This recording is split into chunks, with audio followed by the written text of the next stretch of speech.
What's going on, everybody? Kalipis Tech here, coming back at you with another video. This is pros and cons for the Samsung Galaxy S21 FE. In this video, I'm going to be giving you some of the strengths and weaknesses for this phone to help you decide whether or not it's the right one for you. Now, before we go any further, I do want to remind you to go ahead and hit that subscribe button. It helps out the channel a lot. And if you want to learn more about this phone, be sure to check out my full review and tips and tricks videos for it as well. But with that being said, let's get started. So my first pro for this phone is the processor. This phone is getting 6GB of RAM with the Qualcomm Snapdragon 888 5G processor. So this is one of the best processors on the market today. There are really only a few things out there that have more processing power, and it's at that level where it's not even going to make a difference anyway, because this phone is already so powerful that it can handle pretty much anything you throw at it. So whether you're doing more basic activities like web browsing, social media, streaming videos, or you're doing something more demanding like mobile gaming, whatever the case may be, this processor is going to get it done. Now keep in mind, although this phone does have 6GB of RAM, there's another variant out there that has 8. Not that it really makes a huge difference or anything, but just know that this specific phone in the video does have 6GB of RAM. Now that being said, I did run a Geekbench 5 benchmark test on this phone, and it came back with a single core score of 1081 and a multi-core score of 3227. So this is really powerful. Pretty much the only things out there that are going to beat it are iPhones and higher-end Samsung phones like the Samsung Galaxy S22 Ultra, for example. But really, again, this is at that level where I don't really know that it's going to matter a whole lot because this phone can handle pretty much anything as it is. And in addition to this phone, of course, does have 5G connectivity. And while 4G is not going away anytime soon, if you want the best technology, 5G really is the future. So now is really as good a time as any to get a 5G phone. But in general, if processing power is one of your top priorities, the Samsung Galaxy S21 FE is one of the best options you could choose. My second pro for this phone is the camera. To give you a quick rundown of what this camera setup looks like, up here in the front, we got a 32 megapixel front-facing camera. On the rear, we got a triple camera setup with a 12 megapixel main camera, an 8 megapixel telephoto lens, and a 12 megapixel ultra-wide camera. So this setup is really nice, and you're going to be able to take some high quality photos. And not only that, but you really are getting all the features. The only thing this phone is missing is a macro camera, and you can kind of use the telephoto lens as a macro camera if you really want to. Sure, it's not going to be as sharp in close-up as a dedicated macro camera, but I feel like for most people, having an ultra-wide camera and a telephoto lens is going to be much more useful than having a macro camera. To give you an idea of what this camera can do, here are some photos taken with the main camera of the phone. These photos are really high quality. The colors look great, details are sharp and vivid, the photos are really bright. So in general, no matter what you're taking photos for, whether it's for casual purposes or something more professional, the Samsung Galaxy S21 FE is definitely going to get the job done. And it doesn't even stop there, because aside from the camera, this phone can also take some real impressive videos with a max quality of 4K at 60 frames per second in both the rear and front cameras. So if you want to get some nice quality videos, this phone's going to have you covered. These clips right here were shot in 4K at 60 frames per second. Now this video you're watching is only 1080p at 30 frames per second, so you're not going to see the full quality. But as you can tell from just these clips, this phone has some great video capabilities. So if you're doing any kind of content creation, or even just shooting videos for more casual purposes, this phone is going to be a great option. My third pro for this phone is the display. With the Samsung Galaxy S21 FE, we're getting a 6.4-inch 120Hz dynamic AMOLED display with a resolution of 1080p, a PPI of 411, an aspect ratio of 20:9,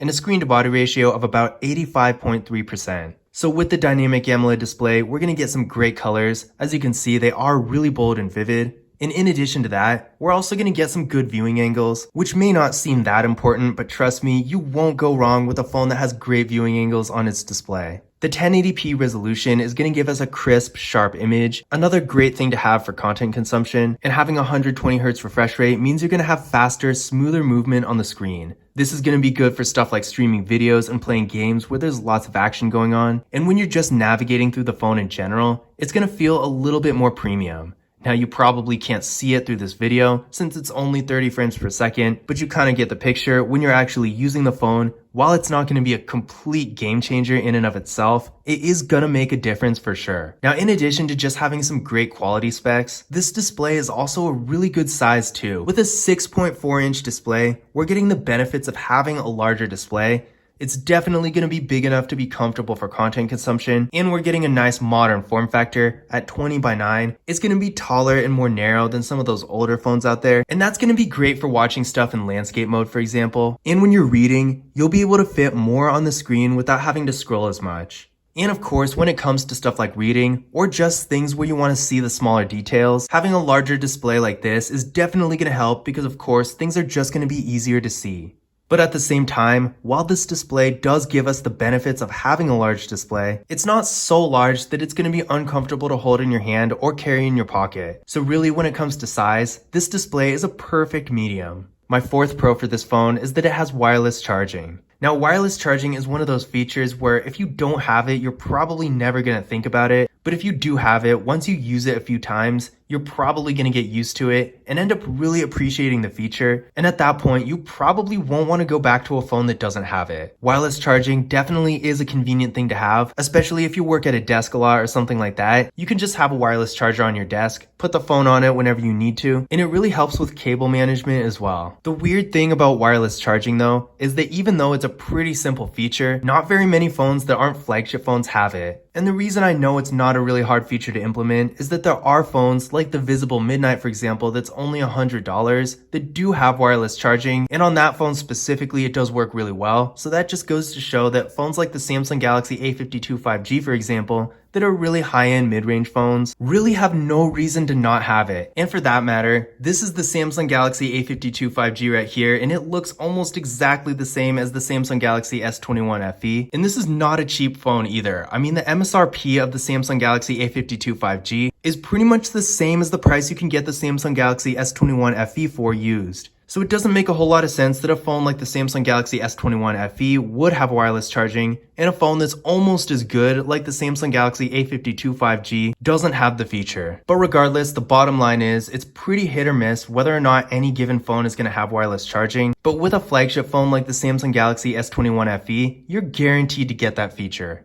Now, the fifth pro for the Samsung Galaxy S21 FE is that it has NFC. This is another one of those features that's not really a huge game changer, and it's not uncommon either, but at the same time, it's definitely a really useful one that I did want to bring up. Now, in case you don't know what it is, NFC is the technology behind contactless mobile payment services like Google Pay. So without NFC, you can't use that feature. Now, there are plenty of mid-range phones that do have this feature, but at the same time, like wireless charging, it is a little hit or miss whether or not a phone does have it. Like take the Motorola Moto G Stylus 5G, for example. That's a great phone that's really getting to that higher end of the mid-range, but the Moto G Stylus 5G still doesn't have NFC for whatever reason. So it really goes to show that once again, the Samsung Galaxy S21 FE, being a flagship phone, is more or less guaranteed to have features like NFC and wireless charging that mid-range phones may or may not have. But now that we've gone over some of the good things about this phone, let's go over some of the not so good things. My first con for this phone is that it doesn't have microSD card expansion. Now, this phone does have 128 gigabytes of internal storage, and in addition to that, there's another variant that has 256. So not having microSD card expansion isn't a huge deal, definitely not the end of the world for the average user. But if you're a power user with a bunch of different apps and photos and videos and stuff like that, especially if you're shooting lots of 4K videos, even 256 gigabytes does fill up pretty fast. In fact, I have an external SSD for my computer that's a terabyte, and I have to empty it constantly because it keeps filling up. So that just goes to show if you're doing any kind of content creation, or not even content creation, whatever you're doing, in this day and age with data, systems, files, just everything taking up more and more space as time goes on, it's a good idea to have more storage than you think you need, and having the option to use a microSD card definitely does come in handy in a lot of different situations. So unfortunately with this phone, it's one of the drawbacks of not only this phone, but pretty much all flagship phones in general, that we're not getting microSD card expansion here. My second con for this phone is the battery efficiency. Now, don't get me wrong, this phone has a great battery with a 4500 milliamp hour battery supporting 25 watt fast charging, and again with wireless charging as well. We do have some pretty good specs here, but at the same time, with the processor this phone has, and the refresh rate, the dynamic AMOLED display, all that, it's really eating up a lot of power, and because of this,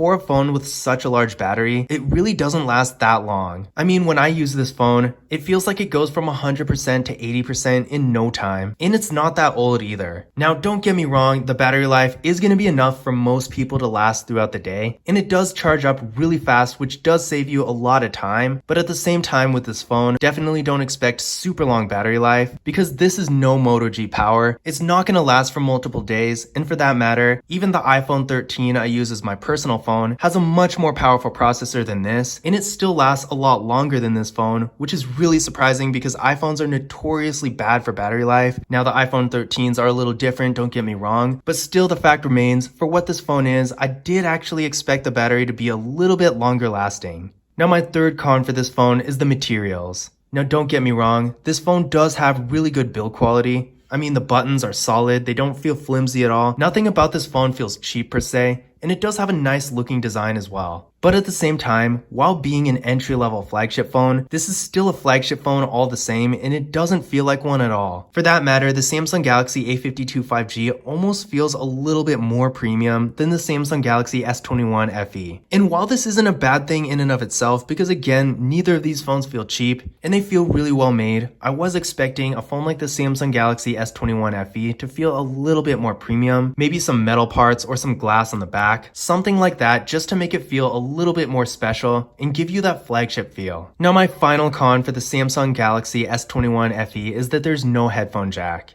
I have the Samsung Galaxy A52 5G right next to me, so I'm going to use it as a comparison again. But look at this, again, same kind of design, but the Samsung Galaxy A52 5G does have a headphone jack and the S21 FE doesn't. Now, I don't personally use wired headphones, but I know a lot of people out there do. And if you're looking for a phone with flagship performance, in almost every way, the Samsung Galaxy S21 FE is a great affordable option. But if you do want to use wired headphones, unfortunately that is one shortcoming, because for whatever reason, there's pretty much no phone out there at this level that has a headphone jack. But those were my pros and cons for the Samsung Galaxy S21 FE. In general, despite a few really minor shortcomings that were honestly more or less pretty nitpicky, the Samsung Galaxy S21 FE is a great phone, and if you're looking for something with the performance and features of a flagship phone, but you don't want to go all the way up to the price tag of something like the Samsung Galaxy S22 Ultra, then the Samsung Galaxy S21 FE is a great alternative. But I hope you enjoyed the video, and I hope you found this information useful as well. If you did, don't forget to give it a thumbs up and hit that subscribe button. And again, if you want to learn more about the phone, be sure to check out my full review and tips and tricks videos too. But that's it for this video. As always, I will see you in the next one.